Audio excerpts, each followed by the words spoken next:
Hello and welcome once again to Talking Pictures Podcast. I'm your host David and joined with me as always my co-host Brian. Brian, how are you today? Swell, David. Did you see the trailer?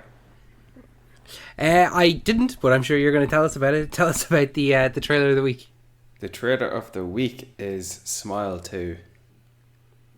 Okay, that only came out today as of recording it, wasn't it?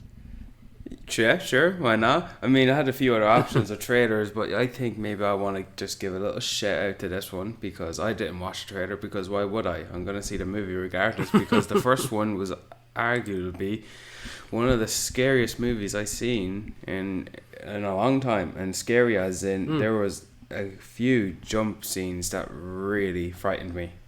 I do love when you do a trailer of the week that you haven't seen. I think it's always a good sign. I don't want to spoil it for myself. Yeah, it's when it's a movie that you know for definite you're going to see. What's the point in looking at the trailer? Yeah. You know, the trailer is there to pique your interest, but your interest has already been piqued. I did listen to it, the though. First one. I did listen to it. And is that a good listen? Yeah, it was a good listen. I heard about it. Naomi Scott is in it. It's not one that I'm especially excited for. I liked the first one, but I didn't think it was amazing. Maybe I didn't put it on the same level that you enjoyed it, so I'm not as anticipating this one. But it is one that I will definitely check out because I did enjoy the first one. But did you get frightened in some of those frightening scenes in the first one? I don't scare easy. It's very difficult to scare me. Oh, hard man, are you? I just sometimes scariness, more so creepiness as opposed to scariness, gets me. And when I say creepiness, I don't mean like a jump scare, or it's just like when something is just like, what the, like the quickest example I can give you is in Barbarian. I can't even say towards any part of it, but when something is revealed. And Barbarian was released in 2022. You can say it, David. No, I don't. Just in case anyone hasn't seen it, because I think that that movie is very good, and it's very scary, and it's not very clear. I think it's one of those movies you go into not having known anything about it, and it's unclear where the scariness is going to come from. But that scariness, that creepiness gets me. The creepiness, something that will stick with me for a long time, and Smile didn't do that. I think you should watch Smile again then, because there's a few scenes that really are creepy, and we can close on this, but there's a few scenes I can name them out to you, where it's just one person talking to themselves or to another person, but that's not in the room, and the camera work and the cinematography and the lightness does the job. It does the rest. I really think maybe you're just in a bad mood that day, David. I think that's all. No, I'm not saying I didn't like it. I'm just saying maybe I didn't enjoy it as much as you. I'll go back and watch it again. Because in my day, where I come from, David, I was perceived as the hard man who would watch all the scary movies, and no scary movie ever scared me growing up. I was always well capable of challenging everything and anything that was on the screen. And yes, I saw this in the cinema, but Jesus, I'm afraid to turn off the lights in the house. A few scenes did get me, so that's the only reason I'm looking forward to Smile 2. But no, enough on that. Yeah, I'm glad that you picked a trailer of the week for a scary movie when we're here to talk about a kids movie. We're here to talk about a Pixar movie. So we're here to talk about Pixar's newest release, which is Inside Out 2. So it's roughly, about a year since we did our review on Elemental, which was the last Pixar movie. And I don't know about you, having not spoken to you about this film fully. I think this is miles ahead of Elemental. I think the two of us were not so hot on Elemental. We enjoyed it, but we weren't crying out saying it was one of Pixar's best. But I think this is one of Pixar's best. I think this is a real return to form for Pixar. David, you're preaching to the choir here. I had a good long thought about this. Right? You listening? I'm listening. Out of all the sequels that Pixar has delivered to us, I'm 95% ready to say that Inside Out 2 is the best sequel it's ever made.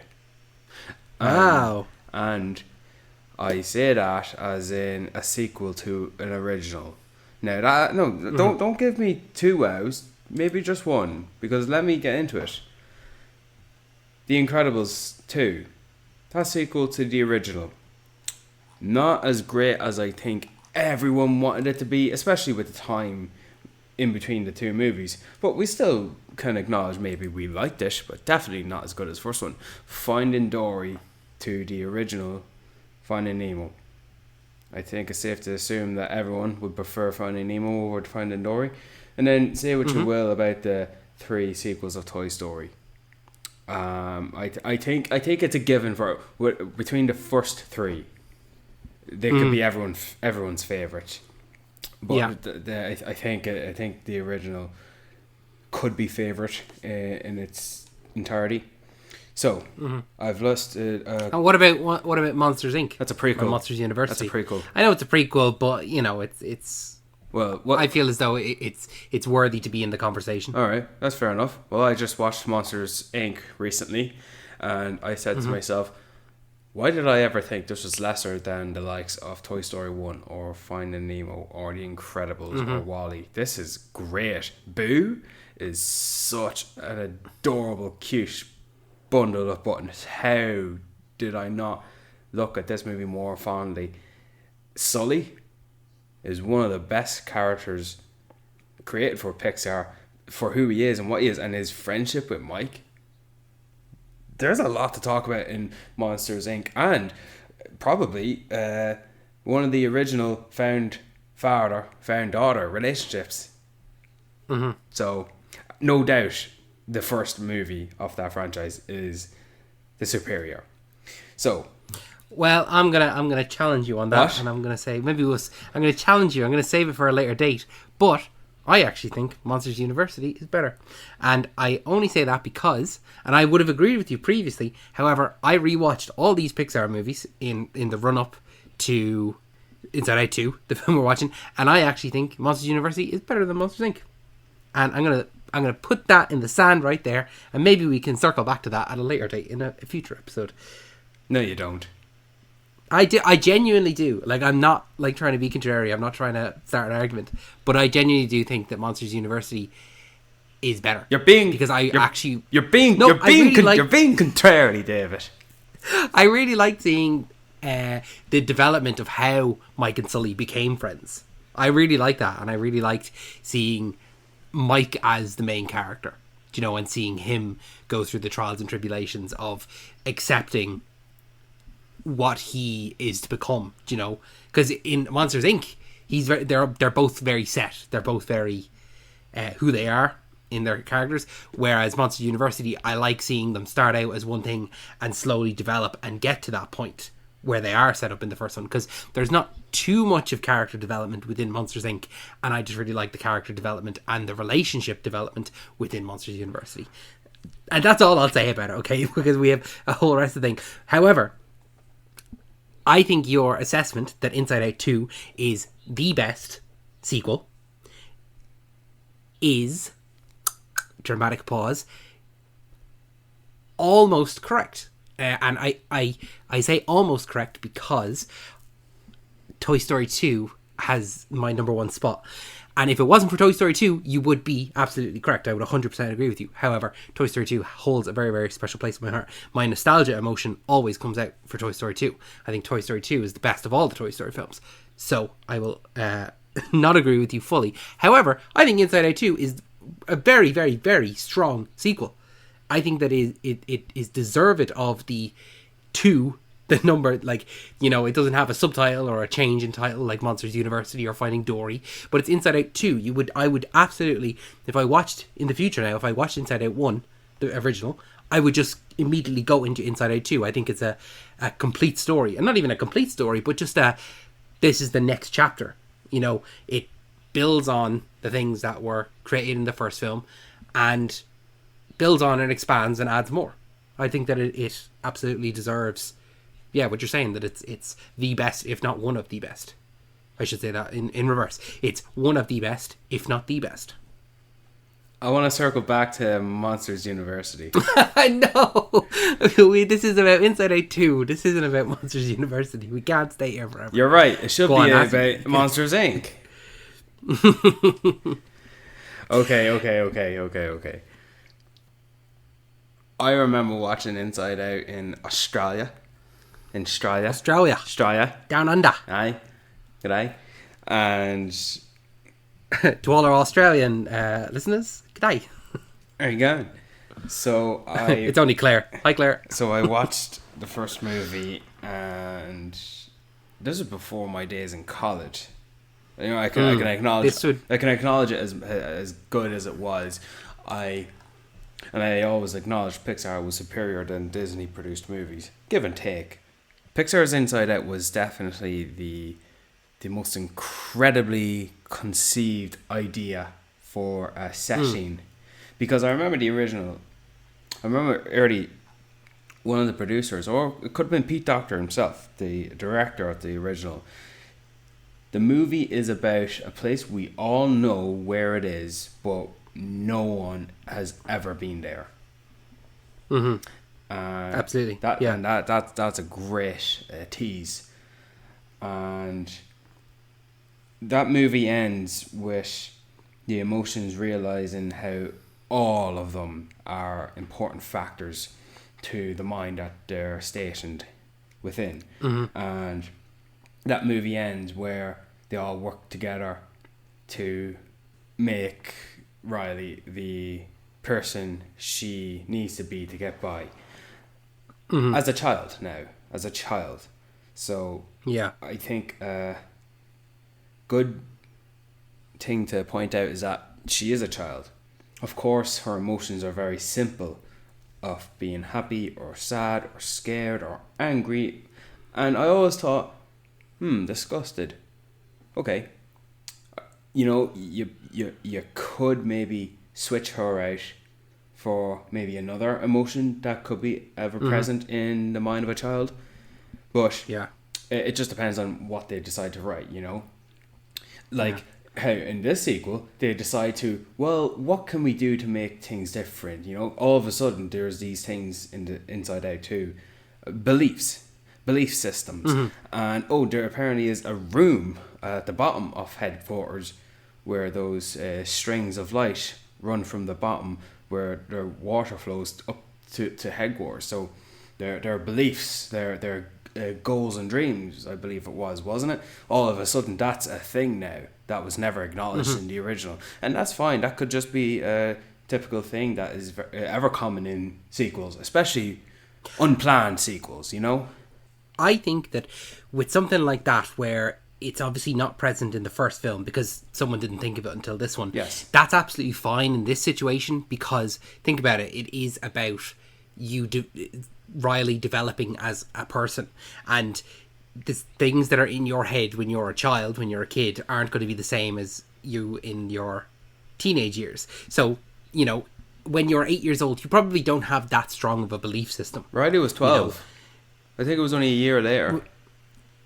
Okay, well, you know, our suspension of disbelief, you can say child to teenager, you know, those beliefs and stuff like that. It's obviously something that wasn't thought of until this movie. Yes. But it's perfectly plausible why it's not a plot point in the first one, because it's too early for Riley, let's say. Yeah, you know? yeah. No, that's fine. I'm not really complaining about it. I'm just pointing it out, you know. That's all. As I'm just pointing it out. Mm-hmm. I do think this is I was about to say great and incredible. Yeah, incredible. An incredible. Yeah, I don't know. This is an incredible and great chapter to pick up where we left off, and it served a purpose. The first movie ended with all the emotions going through their trials and tribulations, making their mistakes and errors, and coming to a successful conclusion to work together. Why make a sequel? Well, more emotions come, and they're more complex, and they're the type of emotions that are not present in a kid but develop in a teenager. And I don't think I remember having anxiety myself when I was a youngster, but as soon as I went to secondary school, oh boy. Anxiety anxiety is a bitch, literally. The first film ends kind of with that lesson of, or not even a lesson, but just kind of the realization that not every feeling has to be binary, has to be one or the other. It doesn't have to be an angry feeling. Sometimes you can be angry sad, sometimes you can be scared angry, sometimes you can be happy sad. You know, it's it's, I thought, a very nice thing to teach kids, is that not everything has to be one or the other. Yeah. Some things can be other, some emotions can be more than one thing. So I thought that initially, when seeing this movie, oh, are we going to retread that? Is it just going to be the same? Is it going to be Joy kind of not having learned her lesson, and we're just going to retread that in this one? And so when the film opened and we saw Joy like accepting sadness and, kind of not fully in control of the switchboard in headquarters, and everyone is kind of able to take control a little bit, they are very much working as a team. And in this film then, rather than just finding out, emotions can be one thing or the other, it is very much focused on who you are as a person in your developmental stage, which is your teenage years, your formative years, and realizing that you as a person aren't one or the other thing. You're a mixture of all these things, you're all these emotions, as well as all of your happy and your bad memories. That was something that I quite liked in this film, was that obviously with the last film, like I said, we learned that emotions can be one or the other. They don't have to be one or the other. They can be a mixture of emotions. However, in this one, we start out and Joy has, I wouldn't say regressed, but definitely she's only choosing the best of the memories. Yeah. She's not taking any of the bad experiences, and so to have that come back later in the film, obviously Riley is a mixture of everything. She's a mixture of all the emotions. She's a mixture of her good and her bad experiences, her embarrassment, her anxieties, everything like that. I just thought that was such a great thing to just see visually, that you are the sum of all of your parts. You're not just one or the other. Just the same way that your emotions aren't one or the other. That you as a person are the sum of absolutely all of your experiences, your friends, everyone around you. I just thought it was a great way to visualize that. Yes. By having the avalanche and the flood of all of the memories, everything good and bad coming together. And because of that, then you get the main focus, the beliefs, and who she is as a person, that can change and goes from, like she says, she's not good enough, or she's a good person. All these different things, that you can have more than one belief. I thought that was something that we were going to have early on, because the way they have like the islands in her head. Yeah. Personalities. And that was personalities. That was a main feature of the first film. I thought that was going to be a feature of this at the beginning, that these things were all going to build to who Riley is, and she was going to have multiple of these in the headquarters. But then when I liked that it ended more so where I thought it was going to start, that she is all of these things, and she's also not any one of them, Yes. I'd like to point out how what you said, that there's a lot of things in not just this movie but the original, how we are presented with a lot of visual sceneries of things that we ourselves cannot see. Like, how can we see what our emotions are? How can we see what our beliefs are? They're not things we see. Let me give you a specific example. And one of the funniest scenes I thought was in the movie. What does a sarcasm look like? Oh, that was so funny. And do you know what? We were watching it, and I started laughing, and Laura was like, "What?" And I went, "It's the sarcasm." And she goes, she didn't get it. And I was like a chasm, like a canyon. Yeah. I thought that was actually hilarious, because I laughed in the theater first before they had said it, and I realized. And Laura was like, "What?" And I go, "It's going to be a sarcasm." And just a lot of that like wordplay I thought was very, very funny throughout the film. Yeah. Like there was the sarcasm, there was brainstorm, and it was physically manifested as a storm. I thought that was so funny. And there was something else. I needed, do you know what? Something I didn't get until you said it, and it hit me just there because I was thinking about the wordplay, was the fact that they're in headquarters because they're in her head. Yeah. That one completely passed me by in the first and the second film.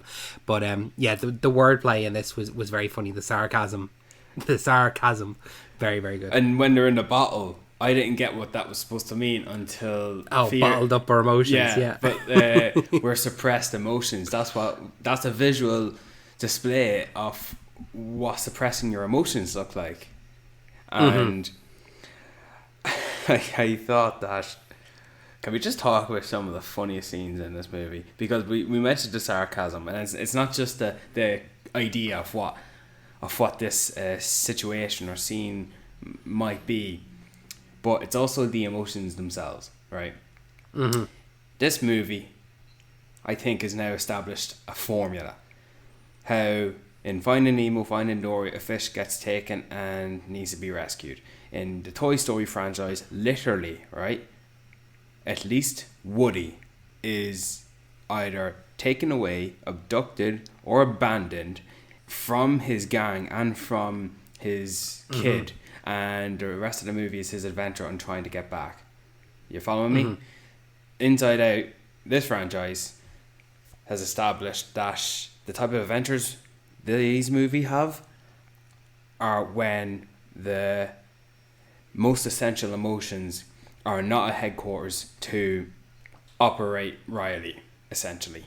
And Not all working together as a team. yes, and I like how in this one, all 5 of them are together, because we didn't get that in the first one. It was just joy and sadness, which was great, and then the rest, who are secondary, anger, disgust, fear, are remaining in headquarters with their B storyline. Well, the A storyline has them all together for the majority of it, all 5 of them. Then we get to see them actually just spending the extra minutes of them interacting and having conversations, and this is what they are like with each other. Well, they get angry with each other, or get disgusted with each other, or are scared, or literally as they are. And then, of course, I think the B storyline, this is the so-called antagonists, the new emotions, anxiety and embarrassment and envy and ennui, them. They're not villains, but they are the antagonist. Yeah, I'd be hesitant to call them antagonists, because I do think that they think they're doing right by Riley. Yes. Like, anxiety says they just want the best for Riley as well. Yeah. Now, that's going about it the wrong way. Like Thanos. But they absolutely think, like Thanos, they are absolutely not doing it intentionally. They do just want the best for Riley. So I'd be hesitant to call them antagonists. I'd be a bit more okay with calling them antagonistic forces, but I think they don't fall into either of those. They fall into something else. I think you should cut me some slack for not calling them villains. Yeah, I tried real hard with that. Now I tried real hard with that. Don't hurt my emotions. So I thought, because the primary emotions, the 5 of them from the first movie, are mostly all together, and they themselves as the characters generate the humour with who they come across with and what situations they get themselves in, the characters they come across. So the vault scene was hilarious. Yeah, all your deep dark secrets. Bloofy and Pouchy. Bloofy, the cartoon character that's inspired by Blue's Clues or Dora the Explorer, who talks to the screen to ask, "Can you help us find this out?" and then you just cut back to everyone else looking at him. He's just talking to the wall, and then Pouchy coming out with, "Can you tell us which items can help our friends?" Comes out with some random items, just easy stuff you might find in a cartoon, except one of them's dynamite. Like that's great humor for us as adults to have. That's it's those little moments are great to showcase that Pixar is for family, for everyone. It's not just for kids. And I really, really, really appreciate that as a Pixar fan. And just while I'm on that topic, towards the end, when Anger had the idea to call Bloofy, to call Pouchy. Well, he called Bloofy, but Pouchy showed up, I think, wasn't it? Pouchy showed up. "Hi, everybody," and then we need to find a way to get to headquarters. "Can you help us, everyone?" And then it starts. Well, he rolls out duct tape or something like that, and then before he gets to the second line, duct tape, a rubber duck, and then Anger just grabs him and shoves his hand in the pouch, the gaggle the pouch he's making, and then they're all saying, "Don't you have anything more useful in here?" And then Pouchy breaks character, saying, "Don't you think you know, he's not talking the way he's supposed to be talking, like a cartoon character for toddlers. He's actually a character, like he's performing like a clown who's always playing an act, except when he's taking out a character, it's his true self, and that's great adult humor. I really thought that was another scene. I actually sucked in my gut laughing. I thought that was very funny, and yeah, I also liked the moment where relatively early on, that Joy has her shit attack, because all the anger, fear, and disgust are complaining and whining and calling out Joy for not being a good leader, and then Joy has a fit, let's say, and has it out and calling out everyone for how it's not easy to always be positive, and how it's not easy to always be happy and present herself as joyous. And in that scene, she gets emotional and cries. And I suppose that was a touching moment in the first movie where she cries. She's sad in the first movie. Here we get to it early on, because later on in this movie, when the pipe breaks and that's their only way to get back to headquarters, that's when Joy doesn't know what to do, and she just sits down and just is uncertain on how to solve the situation. Rather than crying, she's just having a real existential crisis. So I really liked how can I put this quickly without rambling on? In the first movie, I actually could not tell you which emotion would be my favourite. I think I liked them all equally in the first movie. Maybe some more than others, but generally equally. But in Inside Out 2, Joy's my favourite character. And that's a real thing for me to not throw away at the back of my head, that the lead character of a movie is my favourite. Because that's never always the case for me. I tend to favour supporting characters. Yeah, you gravitate towards them, definitely. Yes, because you I think maybe it's the shorter screen time and the shorter amount of time we spend with these characters that I want to know more from them. Like Stilgar, Javier Bardem in Dune Part 2. I liked him a whole lot more in Dune Part 1. So that's just an example. So for me to say that the main character in Inside Out 2, Joy, that I loved her the most, she is my favourite character, just goes to show what this movie meant for me in terms of likability. So now I can admit, I think maybe this movie doesn't tug at the emotions maybe the first one did, and maybe the adventure, the plot, not as concrete as it was in the original. Maybe there's an element of it being lesser, but only slightly, because it's still very good, and I think it's very hilarious. That's where I stand on this movie. Well, that sounds like you're wrapping it up, but guess what? We're only halfway through. Laura, play that jingle for us.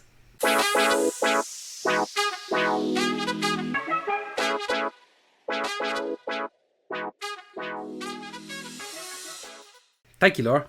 So, as you know, Brian, and as our listeners know, with that jingle comes the flashbacks. So, we've got some flashbacks for Inside Out 2.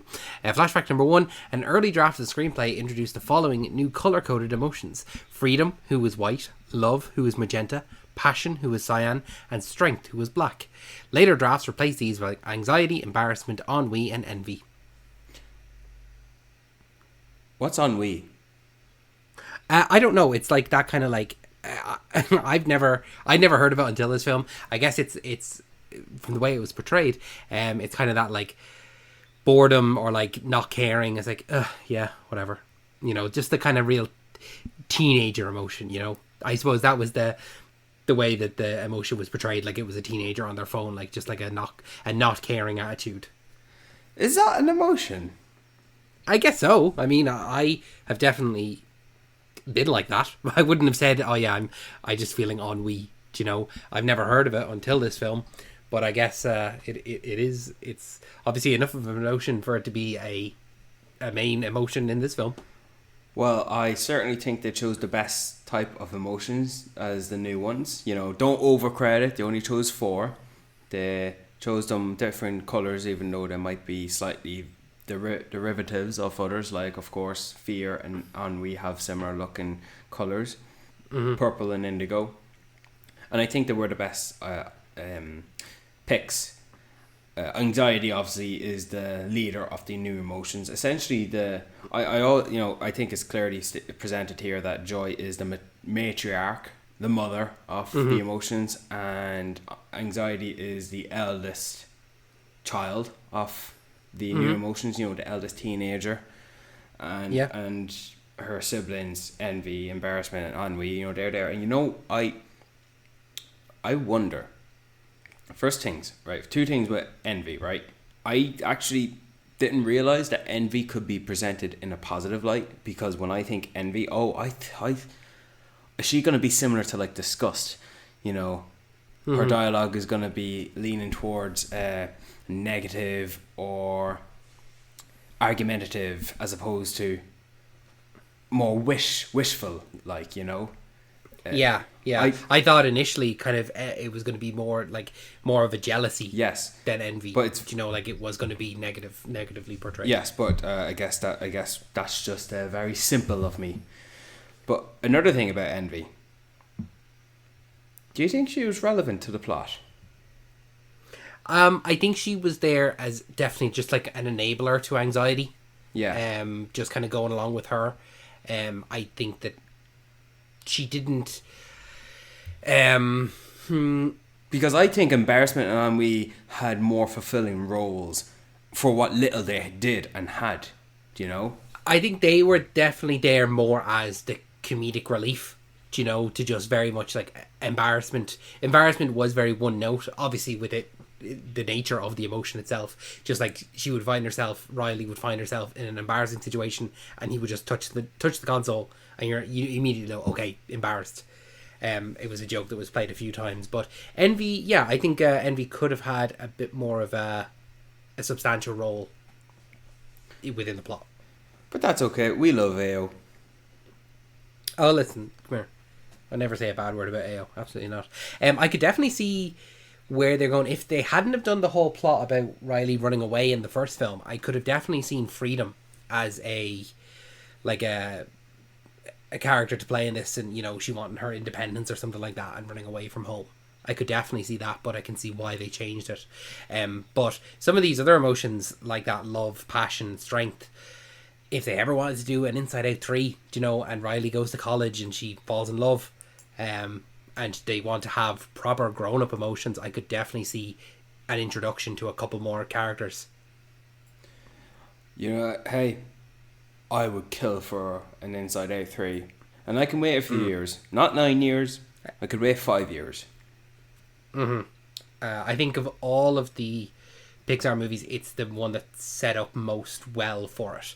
Because of the depth of it, you know, that we can add more emotions, you know, and that is a conflict in itself. You know, it just sets itself. Not too much more though, you know. There's only so many that will fit, and you don't want any of them to get sidelined, because, you know, we did have our top 5 emotions in this movie have appropriate screen time for this movie, while having another leading emotion in that of anxiety, and then her companions, which had reduced screen time due to the nature of it being a more focus on our heroes, if you will, you know, our core emotions. So I don't know, maybe 3 more in the Inside Out 3 more. But I could not tell you what ones, because I would not have thought love is an emotion. I thought love is a feeling. But I suppose is that what do you think an emotion is? Emotions are your feelings. let me try and explain myself. See, the way you see joy is like obviously the joy, but she embodies happiness and positivity and outgoingness, you know. I'm not going to go through the rest, but you see what I mean? Joy isn't just joy. She's other things that equate to joyous connotations. So you would assume love would fall under joy. Just like how I would assume anxiety could be occurring from fear. Do you know?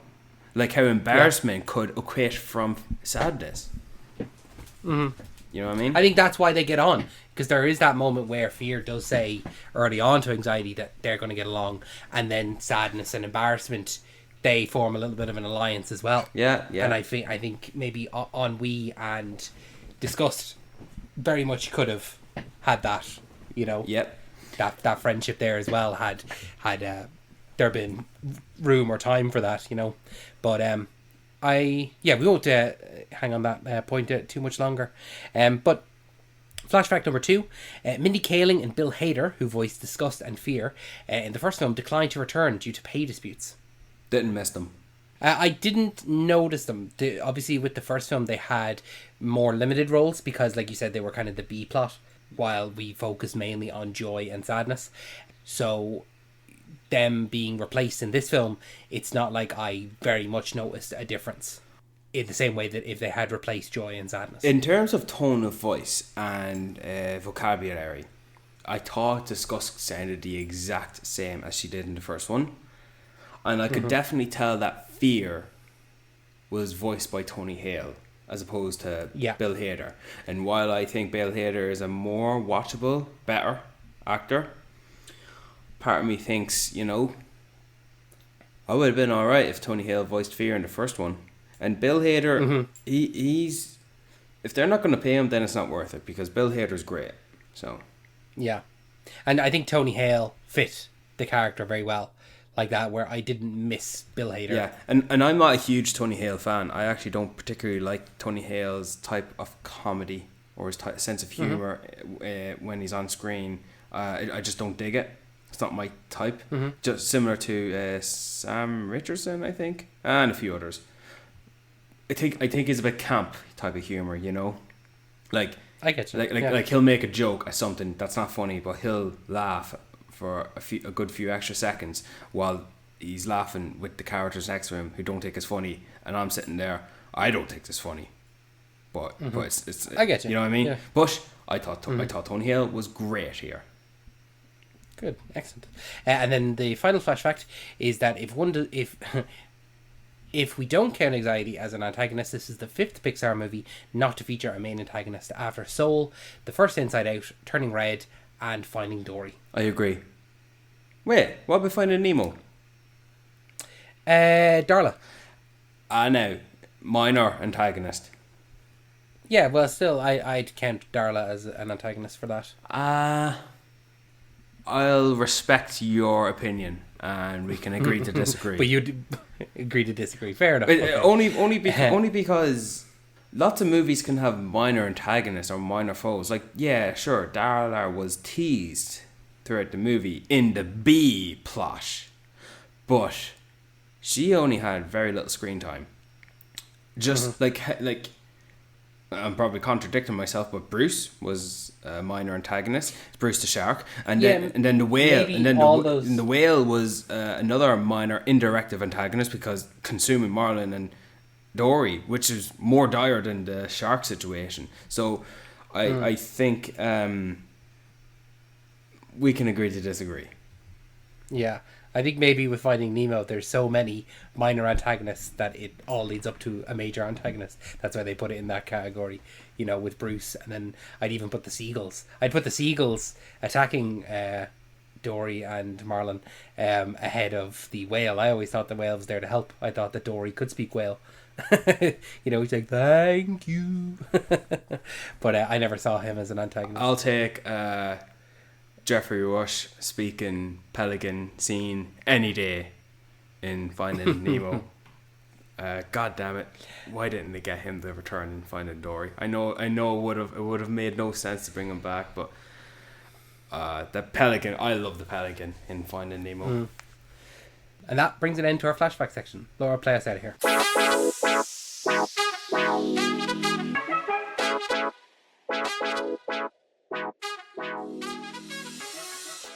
Thank you, Laura. What did you think of the voice cast? The voice cast, I quite liked Maya Hawke. I thought she was very, very good.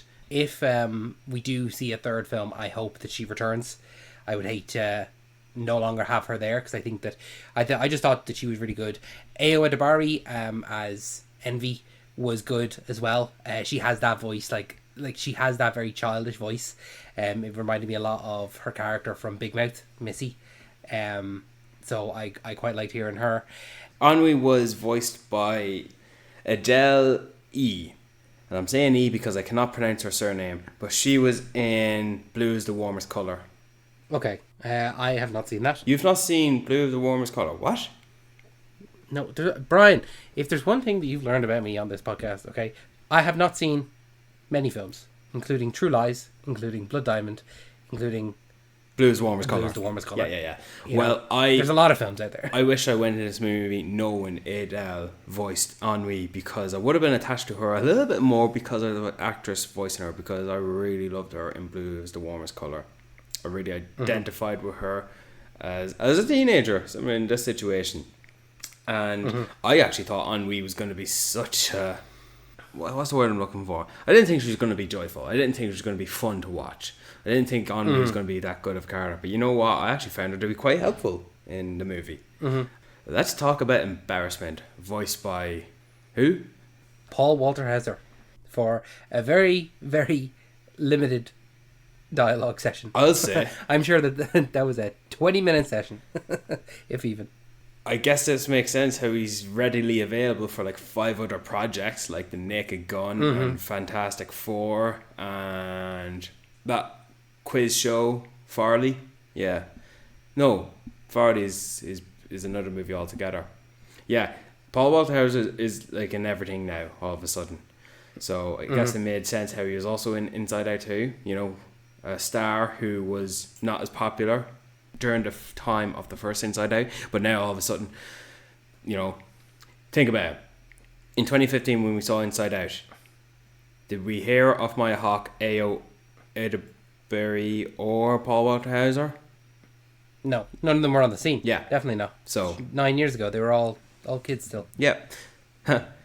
Anyway, so I like the voice cast, but damn, me and you knew Paul Walter Hauser was voicing embarrassment, but Jesus. I didn't. You didn't? No, it wasn't until afterwards when I was looking at the cast. Oh. I was like, Paul Walter Hauser? He has one line. Yeah. Literally. And it was and you know what? He delivered it well. It was one of those things where, like, when he finally spoke, I laughed out loud. There was a lot of times where I laughed out loud throughout the film, honestly. And a lot of it was to do, like, with the wordplay and stuff like that. Like we were saying earlier, the sarcasm. There was Brainstorm. There was Mount Crushmore. I thought it was very, very funny. Yeah. But I'm just saying, like, come on. I'll admit that Paul Walter Hauser did a better job than I would have done voicing embarrassment. But come on. Really? One line and a few moans? There are properly talented and more trained voice actors to do these type of things. Okay. Maybe that was just him getting on the good side of Disney, you know, before his role in Fantastic Four. We'll see.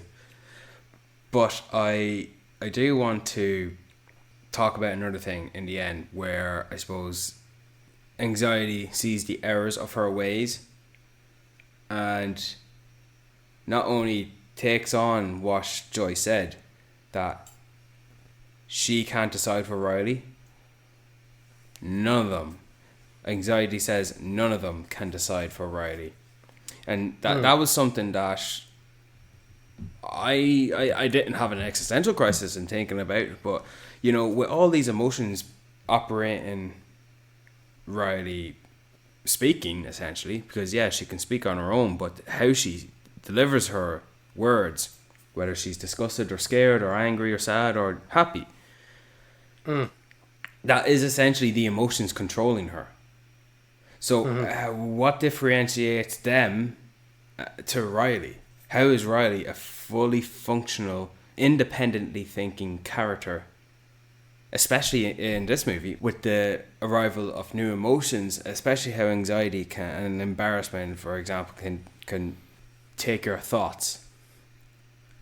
I still feel like there is an element of Riley being operated like a remotely controlled robot. I guess until the end, when Riley has her revelation of herself apologizing to her friends and having a good cry and being let go of her anxiety. But yeah, you can see where I'm coming from. You can see where I'm a little stuck. I understand where you're coming from, and I can definitely see why you might be stuck on it. However, I think it's something that you shouldn't be stuck on. And I think you need to remember that Riley, up until this film, is, and in some ways in this film, is a child. Is a young adult, is a teenager. And if there's one thing that kids and teenagers are, it's that they are controlled by their emotions. They don't really have the ability to stop how they feel. They can't hide how they feel. So she is very much controlled by her emotions. However, at the very end of the film, I thought it was a beautiful moment where after all of them come together, all the emotions are back in her head, she's apologised to her friends, and all of a sudden the glowing dust seems to be going towards the control centre, and it's, like Sadness says, Riley wants you, Joy. She's calling on you. Now Riley is in control of her emotions. She's deciding who is in control. So I think that there is very much that, the growth within Riley, that she's no longer controlled by her emotions. She is in control of her emotions, and she can call upon who she needs at that time. And then you can see all of the emotions working in tandem with each other at the end of the film. It's not like, because you would expect that, anxiety is at the back, the same way that Joy treated Sadness at the beginning of the first film. That she didn't want Joy, or she didn't want Sadness to touch the console at all. She never wanted Riley to feel sad. But having, I would have thought that that's how she would treat anxiety. But she's obviously learned from the first film and this film that all of them have a part to play in who Riley is. And so anxiety is still there, and she still has a part to play, and Joy allows that to a limited capacity. Okay, yeah, let's control what we can. Let's not worry about things that aren't going to happen. And it seems that they are very much all working in tandem to be the best form of Riley that she can be. You just blew my mind. What with the whole, like, that she is now in control of the emotions? You just explained it all to me well in depth. Okay, good. I'm glad. Well, that's how I interpreted it anyway. Well, I think I was letting the emotions get the better of me, so I wasn't really paying attention. So... definitely 100%. Wow. 5 stars. But 5 stars. You reminded me of a thing or two. Another funny moment is when the morning Riley wakes up, anger and disgust touch the console, and she overreacts. Extra sensitive. Yeah, exactly. Yeah. And then all the morning the emotions are like they made like a little rod and of extended sticks, and try to poke it from a far distance so they can lightly touch it. I thought that was very funny. And I didn't like anxiety bottling up our core emotions. Didn't like that at all. It was worse than what Joy did to Sadness, I think. Sadness, yeah. Because you're right. I just like that Joy was immediately welcoming the new emotions as opposed to fending them off. Because she learned and grew as a character. And, one last thing I wanted to say is I appreciate that these emotions, but particularly Joy, can be sad and angry and frustrated. And we're not going to get into the SNL skit of, well, maybe she has her own emotions inside her head. No. Do not ever cross into that realm. We're not going in that rabbit hole. No, we don't need that. It's funny for some fans to think about. It's funny for some YouTubers to make jokes of, but I think it's what also makes them characters. Sorry, what were you going to say? No, just two things then. So one, like you're saying there about them all working together, that was, I think, ever present in the moment where they're getting out of the car and she's feeling sad and she's going to cry, and Joy's like, whoa, just hold on, just literally 2 minutes, just, wait till we get out of the car, wait till we get out of the car. She steps out of the car and they're like, sadness, work away, and they don't hold her back or anything like that. They are very much working as a team. Yeah. So I did like that. And then, like you said, once the more complex emotions, the teenage emotions come in, she is happy to work with them. And, oh, yeah, anxiety, you've got an idea? Work away. There's no holding back. So I think it's very good to see the character progression that we got in the first film present here, that we didn't regress in that respect. And then just the final point I want to take, something I thought was very funny, was very good. When the puberty alarm is going off and the construction workers come in, the demolition team, and they start to, no, we got to make more room, puberty's happening, and then they go away. And it's like, oh yeah, because puberty doesn't happen overnight. It's not just like, yeah, it's all sorted. This is going to be years and years of the emotions dealing with demolition coming in and changes happening. I just thought that was very funny. I thought that the writers were just very, very clever. It's a very clever way to depict the emotions within someone's head, and the changes that one goes through over the course of their life. So I'm glad that we were both on the same page, where we both really enjoyed it. And I think that, like you said there, the best Pixar sequel, it is definitely top 2 Pixar sequels for me, and it's easily in the top 10, I think, Pixar movies. And if I look very quickly, there are 28 as of this film, so I think this is definitely a top 10 for me. I also like, in the end, Joy hugs the belief, and that they all hug it. Because how else can you solve a problem and calm a situation, visually, especially in such a human way as well?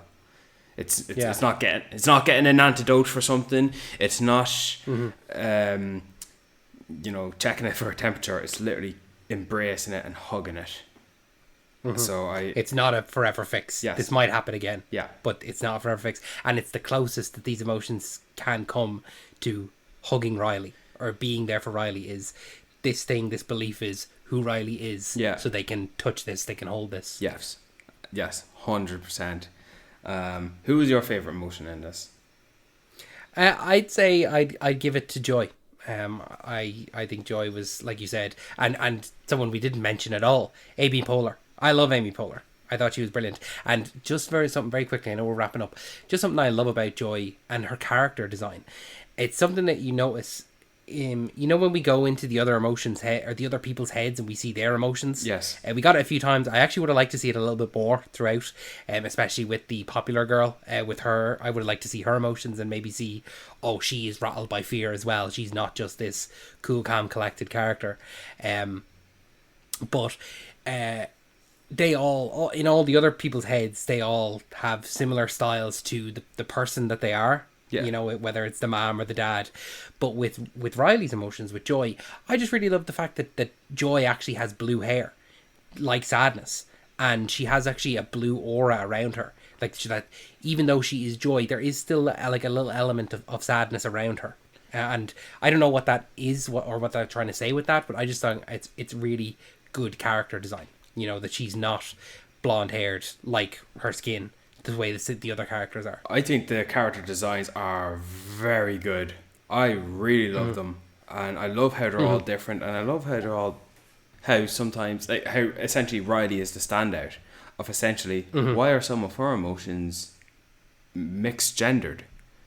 I just like that there's a mixture of male speaking emotions and female speaking emotions, and how they all have their own little cute outfits. It's just, they're nice character designs, and I really like that. I just really love this movie. Yeah, it's good.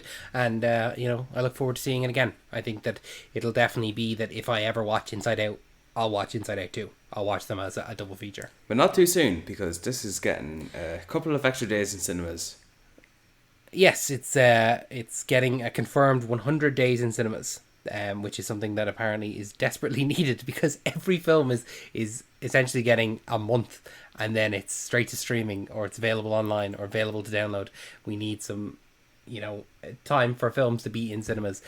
So make sure that you, if you, I mean, I don't know why you would listen to this if you hadn't seen the film, but if you do, if you haven't seen the film, make sure that you go out and see this film, and support it in the cinemas. Back in my day, David, we had to wait 6 months. Yeah, you know what? The biggest problem is that the studios keep telling us when they're going to release it on digital right after. So people go, "Oh, I could see it now, or I could wait 3 months, or not 3 months. I could wait 2 months, and it'll be on Disney Plus, and I can see it in the comfort of my own home." But I think go out and see this in the cinema if you can, and it's a great film for kids and adults alike. It's not just it's not a kids movie. It's an animated film. Have you got a recommendation for the people at home before we let them go? Sure do, David. In light of the casting announcement for Wake Up Dead Man, the third Benoit Blanc Knives Out mystery movie coming in 2025, I'm going to recommend the first two movies, Knives Out and Glass Onion. Nice. Because that's my sneaky little way to give a shout out to the ensemble of Wake Up Dead Man. Mm-hmm. Jeremy, you want to run us through very quickly? Jeremy Renner, Josh Brolin, Glenn Close, Kerry Washington, Mila Kunis, Kaylee Splaney, and Josh O'Connor, and Thomas Hayden Church, and Darryl McCormick, and Andrew Scott, both of whom are Irishmen, and maybe a hopeful return of Hugh Grant, all joining Daniel Craig. I know, it's great. I'm looking forward to it, and like that, those two films, Knives Out and Glass Onion, are both very good and host just as great ensemble casts. But in both films, and because I watched them not too long ago, they'll never be my favorite movie of the year. And for some reason, as a huge fan of whodunit mysteries, it's strange because, you think I'd like it, but there's something about Rian Johnson's style that is very non-traditional. Sometimes I actually struggle to follow the story and mysteries presented to me, and it's not my favourite style of a whodunit, but it's definitely Rian Johnson's style, and I like them, but I could say Knives Out 30, Wake Up Dead Man might not be in my top 10 anticipated movies of 2025, but I'm still looking forward to seeing it. So I think people should get out there and watch Daniel Craig voice Kentucky accent. And then my recommendation will be for the listeners to go and watch your favourite Pixar movie. I'm not going to give any one in particular, but I think you should just go and watch your favourite one again.